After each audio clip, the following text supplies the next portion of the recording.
ద్వితీయోపదేశకాండము 9వ అధ్యాయము. ఇశ్రాయేలు వినుము, నీకంటే గొప్ప బలము గల జనములను, ఆకాశమంటు ప్రాకారములు గల గొప్ప పట్టణములను స్వాధీనపరచుకొనుటకై నేడు నీవు యొర్దానును దాటబోవుచున్నావు. ఆ ప్రజలు గొప్పవారు, ఉన్నత దేహులు, వారు నీవు ఎరిగిన అనాకీయుల వంశస్థులు. అనాకీయుల ఎదుట ఎవరు నిలవగలరు అను మాట నీవు వింటివి గదా. కాబట్టి నీ దేవుడైన యెహోవా తానే దహించు అగ్నివలె నీ ముందర దాటిపోవుచున్నాడని నేడు నీవు తెలుసుకొనుము. ఆయన వారిని నశింపజేసి నీ ఎదుట వారిని కూలద్రోయును. యెహోవా నీతో చెప్పినట్లు నీవు వారిని వెళ్లగొట్టి వేగమే వారిని నశింపజేసెదవు. నీ దేవుడైన యెహోవా నీ ఎదుట నుండి వారిని తోలివేసిన తరువాత నేను ఈ దేశమును స్వాధీనపరచుకొనున్నట్లుగా యెహోవా నా నీతిని బట్టి నన్ను ప్రవేశపెట్టినని అనుకొనవద్దు.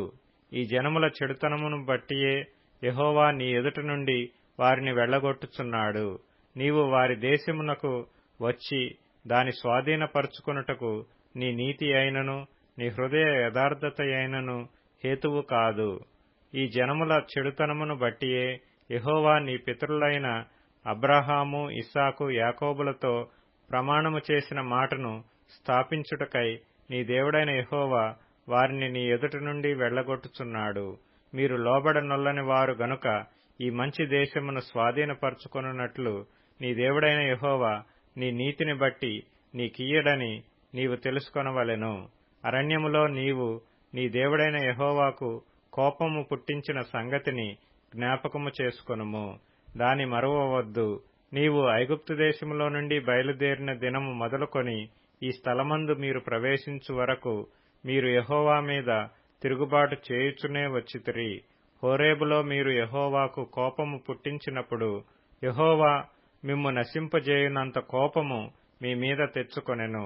ఆ రాతి పలకలు అనగా యెహోవా మీతో చేసిన నిబంధన సంబంధమైన పలకలను తీసుకొనుటకు నేను కొండెక్కినప్పుడు అన్నపానములు మాని ఆ కొండ మీద 40 పగళ్లు 40 రాత్రులుంటిని. అప్పుడు దేవుని వ్రేలితో వ్రాయబడిన 2 రాతి పలకలను యెహోవా నాకు అప్పగించెను. మీరు కూడి వచ్చిన దినమున ఆ కొండ మీద అగ్ని మధ్య నుండి యెహోవా మీతో పలికిన వాక్యములన్నీయూ వాటి మీద ఉండెను. ఆ 40 పగళ్లు 40 రాత్రులు గడిచినప్పుడు యెహోవా నిబంధన సంబంధమైన పలకలైన ఆ 2 రాతి పలకలను నాకప్పగించి, నీవు లేచి ఇక్కడ నుండి త్వరగా దిగుము. నీవు ఐగుప్తులో నుండి రప్పించిన నీ జనము చెడిపోయి నేను వారికి ఆజ్ఞాపించిన త్రోవలో నుండి త్వరగా తొలగి తమకు పోతబొమ్మను చేసుకొనిరని నాతో చెప్పెను. మరియు యెహోవా, నేను ఈ ప్రజలను చూచితిని, ఇదిగో వారు లోబడనొల్లని ప్రజలు. నాకు అడ్డము రాకుము. నేను వారిని నశింపజేసి వారి నామమును ఆకాశము క్రింద నుండకుండా తుడుపు పెట్టి నిన్ను వారికంటే బలము గల బహుజనముగా చేసేదనని నాతో చెప్పగా నేను తిరిగి ఆ కొండ దిగి వచ్చితిని. కొండ అగ్నిచేత కాలుచుండెను. ఆ 2 నిబంధన పలకలు నా 2 చేతులలో ఉండెను. నేను చూచినప్పుడు మీరు మీ దేవుడైన యెహోవా దృష్టికి పాపము చేసి ఇంటిరి. పోత దూడను చేయించుకొని యెహోవా మీకు ఆజ్ఞాపించిన త్రోవ నుండి త్వరగా తొలగిపోయి ఇంటిరి. అప్పుడు నేను ఆ 2 పలకలను పట్టుకొని నా 2 చేతులలో నుండి మీ కన్నుల ఎదుట వాటిని క్రింద పడవేసి పగులగొట్టి, మీరు యెహోవా దృష్టికి ఆ చెడు నడత నడిచి చేసిన మీ సమస్త పాపముల వలన ఆయనకు కోపము పుట్టింపగా చూచి మునుపటి వలె అన్నపానములు మాని 40 పగళ్లు 40 రాత్రులు నేను యెహోవా సన్నిధిని సాగిలపడితిని. ఏలయనగా మిమ్ము నశింపచేయవలెనని కోపపడిన యెహోవా కోపోద్రేకమును చూచి భయపడితిని. ఆ కాలమందును యెహోవా నా మనవి ఆలకించెను. మరియు యెహోవా అహరోనును నశింపచేయుటకు అతని మీద బహుగా కోపపడగా నేను అహరోనుకై అప్పుడే బ్రతిమాలుకొంటిని. అప్పుడు మీరు చేసిన పాపమును అనగా ఆ దూడను నేను పట్టుకొని అగ్నితో దాని కాల్చి నలుగగొట్టి అది ధూళి అగునంత మెత్తగా నూరి ఆ కొండ నుండి పారు ఏటిలో ఆ ధూళిని పారపోసితిని. మరియు మీరు తబేరాలోను మస్సాలోను కిబ్రోతు హత్తావాలోనూ యెహోవాకు కోపము పుట్టించితిరి.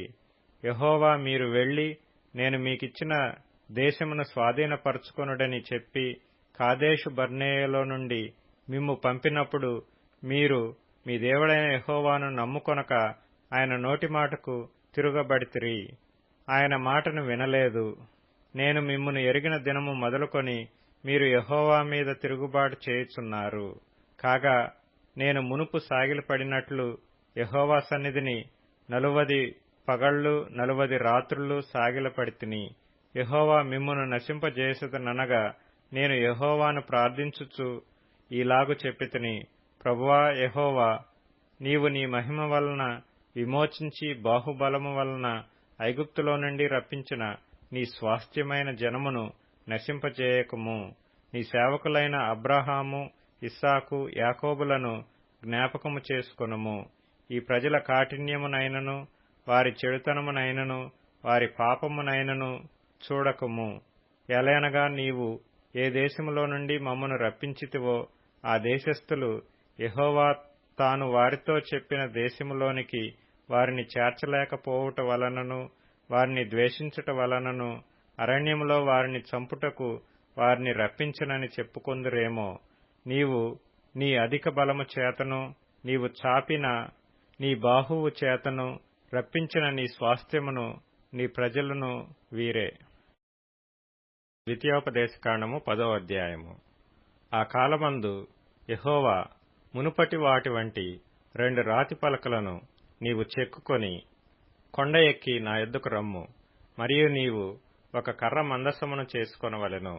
నీవు పగలగొట్టిన మొదటి పలకల మీదనున్న మాటలను నేను ఈ పలకల మీద వ్రాసిన తరువాత నీవు ఆ మందసములో వాటిని ఉంచవలనని నాతో చెప్పెను.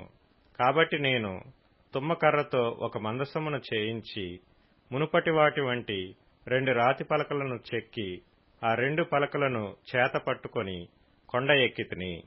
ఆ సమాజ దినమున ఆ కొండ మీద అగ్ని మధ్య నుండి తాను మీతో పలికిన 10 ఆజ్ఞలను మునుపు వ్రాసినట్టు యెహోవా ఆ పలకల మీద వ్రాసెను. యెహోవా వాటిని నాకిచ్చిన తరువాత నేను తిరిగి కొండ దిగి వచ్చి నేను చేసిన మందసములో ఆ పలకలను ఉంచితిని. యెహోవా నాకాజ్ఞాపించినట్లు వాటిని దానిలో నుంచితిని. ఇశ్రాయేలీయులు యహకానీయులదైన బెయేరోతు నుండి బయలుదేరి మోసెరకు వచ్చినప్పుడు అక్కడ అహరోను చనిపోయి పాతిపెట్టబడెను. అతని కుమారుడైన ఎలియాజరు అతనికి ప్రతిగా యాజకుడాయెను. అక్కడ నుండి వారు గుద్గోద నుండి నీటివాగులు గల దేశమైన యొత్బాతాకును ప్రయాణము చేసిరి. నేటి వరకు జరుగునట్లు యెహోవా నిబంధన మందసమును మోయుటకు యెహోవా సన్నిధిని నిలుచుటకును ఆయనను సేవించి ఆయన నామమును బట్టి దీవించుటకును లేవి గోత్రపు వారిని ఆ కాలమున యెహోవా ఏర్పరచుకొనెను. కాబట్టి తమ సహోదరులతో పాటు లేవీయులు స్వాస్థ్యమునైనను పొందలేదు. నీ దేవుడైన యెహోవా వారితో చెప్పినట్లు యెహోవాయే వారికి స్వాస్థ్యము. నేను మునుపటి వలె 40 పగళ్లను 40 రాత్రులను కొండమీద ఉండగా యెహోవా ఆ కాలమున నా మనవి ఆలకించి నిన్ను నశింపజేయుట మానివేశెను. మరియు యెహోవా నాతో ఇట్లనెను, ఈ ప్రజలు నేను వారికిచ్చెదనని వారి పితరులతో ప్రమాణము చేసిన దేశమున ప్రవేశించి స్వాధీనపరచుకొనున్నట్లు నీవు లేచి వారి ముందర సాగుమని చెప్పెను. కాబట్టి ఇశ్రాయేలు నీ దేవుడైన యెహోవాకు భయపడి ఆయన మార్గములన్నిటిలో నడుచుచు ఆయనను ప్రేమించి నీ దేవుడైన యెహోవాను నీ పూర్ణ మనస్సుతోనూ నీ పూర్ణాత్మతోనూ సేవించి నీ మేలు కొరకు నేడు నేను నీకాజ్ఞాపించు యెహోవా ఆజ్ఞలను కట్టడలను అనుసరించి నడుచుకుందునను మాట కాక నీ దేవుడైన యెహోవా నిన్ను మరి ఏమి అడుగుచున్నాడు? చూడుము, ఆకాశము మహాకాశము భూమియు అందున్నదంతయు నీ దేవుడైన యెహోవావే. అయితే యెహోవా నీ పితరులను ప్రేమించి వారి యందు ఆనందపడి సమస్త జనములలో వారి సంతానమైన మిమ్మును నేటివలే ఏర్పరచుకొనెను. కాబట్టి మీరు సున్నతి లేని మీ హృదయమునకు సున్నతి చేసుకొని ఇక మీదట ముష్కరులు కాకుండుడి. ఏలయనగా నీ దేవుడైన యెహోవా పరమదేవుడును పరమ ప్రభువునై ఉన్నాడు. ఆయనే మహాదేవుడు, పరాక్రమవంతుడు, భయంకరుడైన దేవుడు. ఆయన నరుల ముఖమును లక్ష్య పెట్టనివాడు, లంచము పుచ్చుకొననివాడు. ఆయన తల్లిదండ్రులు లేని వానికిని విధవరాలికిని న్యాయము తీర్చి పరదేశియందు దయయుంచి అన్నవస్త్రములను అనుగ్రహించువాడు. మీరు ఐగుప్తు దేశములో పరదేశులై ఇంటిరి గనుక పరదేశిని జాలి తలచుడి. నీ దేవుడైన యెహోవాకు భయపడి ఆయనను సేవించి ఆయనను హత్తుకొని ఆయన నామమున ప్రమాణము చేయవలెను. ఆయనే నీకు కీర్తనీయుడు. నీవు కన్నులారా చూచుచుండగా భీకరమైన ఆ గొప్ప కార్యములను నీ కొరకు చేసిన నీ దేవుడు ఆయనే. నీ పితరులు 70 మంది అయి ఐగుప్తునకు వెళ్ళిరి. ఇప్పుడు నీ దేవుడైన యెహోవా ఆకాశ నక్షత్రముల వలె నిన్ను విస్తరింపచేసియున్నాడు. కీర్తనల గ్రంథం 41వ కీర్తన. బీదలను కటాక్షించువాడు ధన్యుడు. ఆపత్కాలమందు యెహోవా వానిని తప్పించును. యెహోవా వానిని కాపాడి బ్రతికించును. భూమి మీద వాడు ధన్యుడగును. వాని శత్రువుల ఇచ్చకు నీవు వానిని అప్పగింపవు. రోగశయ్య మీద యెహోవా వానిని ఆదరించును. రోగము కలగగా నీవే వానిని స్వస్థపరచుదువు. యెహోవా, నీ దృష్టి ఎదుట నేను పాపం చేసియున్నాను, నన్ను కరుణింపుము, నా ప్రాణమును స్వస్థపరచుము అని మనవి చేసియున్నాను. అయితే నా శత్రువులు నా విషయమై చెడ్డ మాటలాడుచున్నారు. వాడు ఎప్పుడు చచ్చును, వాని పేరు ఎప్పుడు మాసిపోవును అని చెప్పుకొనుచున్నారు. ఒకడు నన్ను చూడవచ్చిన ఎడల వాడు అబద్ధమాడును. వాని హృదయము పాపమును పోగు చేసుకొనుచున్నది. వాడు బయలువెళ్లి వీధిలో దాని పలుకుచున్నాడు. సామెతల గ్రంథం 10వ అధ్యాయం. ధనవంతుని ఆస్తి వానికి ఆశ్రయ పట్టణము, దరిద్రుని పేదరికము వానికి నాశనకరము. నీతిమంతుని కష్టార్జితము జీవదాయకము. భక్తిహీనునికి కలుగు వచ్చుబడి పాపము పుట్టించును. ఉపదేశము నంగీకరించువాడు జీవమార్గములో ఉన్నాడు. గద్దింపునకు లోబడినివాడు త్రోవ తప్పును. లూకా సువార్త 7వ అధ్యాయం. వెంటనే ఆయన నాయనను ఒక ఊరికి వెళ్ళుచుండగా ఆయన శిష్యులు బహుజనసమూహమును ఆయనతో కూడా వెళ్ళుచుండిరి. ఆయన ఆ ఊరి గవిని యొద్దకు వచ్చినప్పుడు చనిపోయిన ఒకడు వెలుపలికి మోసుకుని పోవబడుచుండెను. అతని తల్లికి అతడొక్కడే కుమారుడు. ఆమె విధవరాలు. ఆ ఊరి జనులు అనేకులు ఆమెతో కూడా ఉండిరి. ప్రభువు ఆమెను చూచి ఆమె యందు కనికరపడి ఏడవ వద్దని ఆమెతో చెప్పి దగ్గరకు వచ్చి పాడెను ముట్టగా మూయిచున్నవారు నిలిచిరి. ఆయన, చిన్నవాడా, లెమ్మని నీతో చెప్పుచున్నాననగా ఆ చనిపోయినవాడు లేచి కూర్చుండి మాటలాడసాగెను. ఆయన అతనిని అతని తల్లికి అప్పగించెను. అందరూ భయాక్రాంతులై మనలో గొప్ప ప్రవక్త బయలుదేరియున్నాడనియు దేవుడు తన ప్రజలకు దర్శనమును గ్రహించి యున్నాడనియు దేవుని మహిమపరచిరి. ఆయనను గూర్చిన ఈ సమాచారము యూదయయంతటను చుట్టుపట్ల ప్రదేశములంతటను వ్యాపించెను. యోహాను శిష్యులు ఈ సంగతులన్నీ అతనికి తెలియజేసిరి.